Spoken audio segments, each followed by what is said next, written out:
नमस्कार दोस्तों, स्वागत है मेरे चैनल में। अगर आपने तो हमारे चैनल सब्सक्राइब करके रखा है। ऐसे ही ताज़ा खबर लाते रहते हैं भोजपुरी की। खबर है दबंग सुपरस्टार खेसारी लाल यादव के एक बहुत ही बड़ा वीडियो सॉन्ग आने वाला है बहुत जल्द आप लोग के बीच। इस वीडियो का नाम है ट्रैक्टर के ड्राइवर। इस वीडियो को म्यूजिक बाइट यूट्यूब चैनल पर रिलीज़ किया जाएगा 9 अप्रैल 6:30 में, जो कि बहुत ही गजब का वीडियो सॉन्ग है। आप लोग एक बार इस वीडियो को ज़रूर देखें, बहुत ही पसंद आए। इस वीडियो को खेसारी लाल यादव और अंतरा सिंह प्रियंका ने गाया है, बहुत ज़बरदस्त।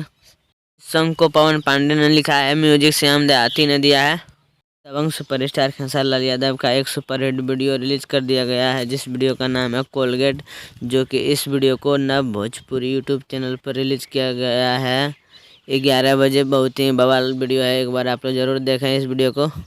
तो ये ताज़ा खबर कैसा लगा आप लोग कमेंट में ज़रूर बताएं, और वीडियो पसंद आए तो लाइक करें, और ऐसे ही ताज़ा खबर सुनना चाहते हैं तो चैनल को सब्सक्राइब करके रखें। पूरी की ताज़ा खबर रोज़ सुबह मिलते हैं मेरे चैनल पर।